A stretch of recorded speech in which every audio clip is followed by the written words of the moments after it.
Of coming off the bench last season under Don Nelson when Nelson was head coach of the Knicks, but he readily went for it this year, and it's paid off.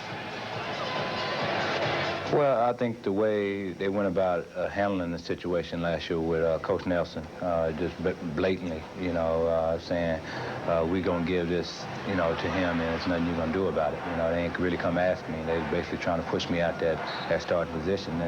And Jeff and the coaching staff, they talked to me about it, and, I was willing to accept it. I looked at it in a way what is going to help this team, and I thought me coming off the bench and Allen being the starter was going to be a great importance to us getting back to the championship this year. And as you listen to John Starks discussing his role, he's able to come up with a beautiful move to the basket, drew the foul. It's on Brown as second, and now Starks completes the three-point play to cut that Chicago lead to 6. 7.5 remaining in the first half. Marv Albert, Matt Dugas, and Ahmad Rashad from the United Center in Chicago. The Bulls seeking win number 70 on the season, while the Knicks are trying to lock up the third seed in the Eastern Conference. Jordan lost it, recovered by Longley.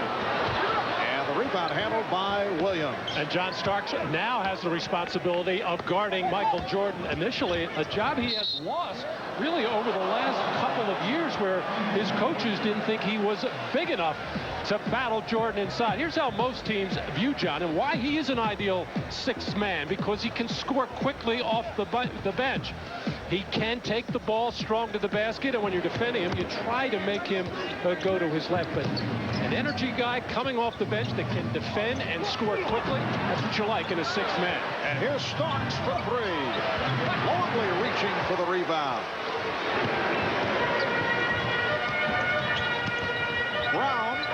Randy Brown has had the touch. He's 3 for 3. The Bulls 41 and the Knicks 33. Earlier today, the Atlanta Hawks over the Philadelphia 76ers, 136-104. So they are back in a tie with the Knicks, although the Knicks have the tiebreaker by virtue of the season series. They've beaten the Hawks 3 out of 4.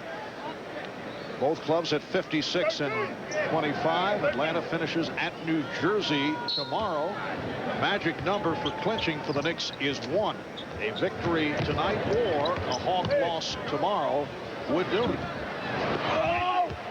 On the other hand, if the Knicks lose tonight and the Hawks win tomorrow, the Hawks would take third seed in the East. Longley and Bushler for three.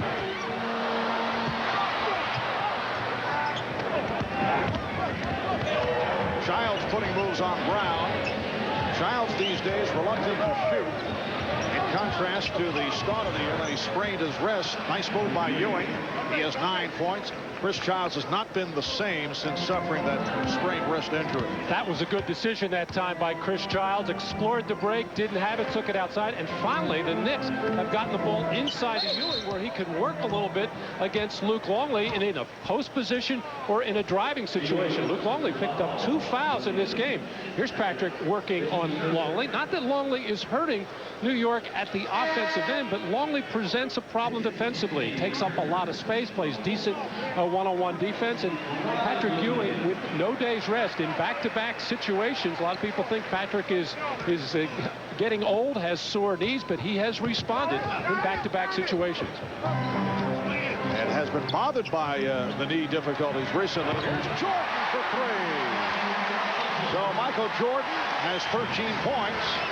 Bulls lead 44-35. Allen Houston will just check back in. Back comes Bushler.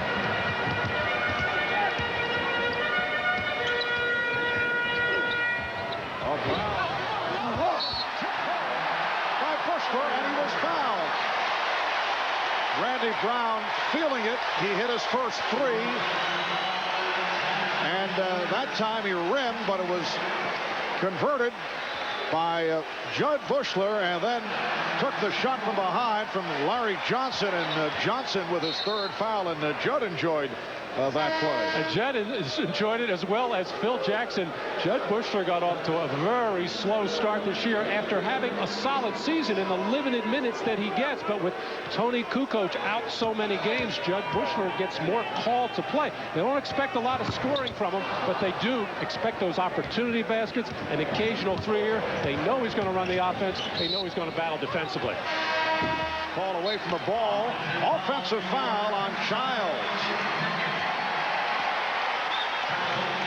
It's called for extending the right arm, trying to set a pick. And that's the first turnover for either club in the second quarter. Buck Williams now sitting down. Charles Oakley is back. Oakley with Ewing and 3 guards, Starks, Childs, and Houston. Just under 5 remaining in this first half. Jordan put the move on Starks. 15 for Jordan. The Bulls open up a 13-point lead. It's their biggest of the night. Well, Michael looks so quick, so sharp, stopping on the dime, reversing direction, just getting up so quickly as Ewing taking the ball to the basket. 11 for Ewing. The Bulls 48, the Knicks 37. Jordan went to the crossover. Starks able to stay right with him. Allen Houston cheating over to help out. So Starks was able to stop that sequence. Here's Jordan. The tip by Longley. And Luke Longley hearing the chants from the crowd. Well, Chicago centers against Patrick Ewing will always get those opportunities because Patrick looking to clog the lane, looking to help. Remember, Will Perdue used to be so good at getting offensive rebounds. Another strong move by Patrick Ewing into the lane, which is something we've seen a lot from Patrick over the last week since that Miami game when the Knicks have made a concerted effort to take the ball to the basket. Well, Michael Jordan, as you see now, 7 of 12 for 15 points. He's the high man for Chicago. Patrick Ewing leading the Knicks with 13. Phil Jackson calling for time.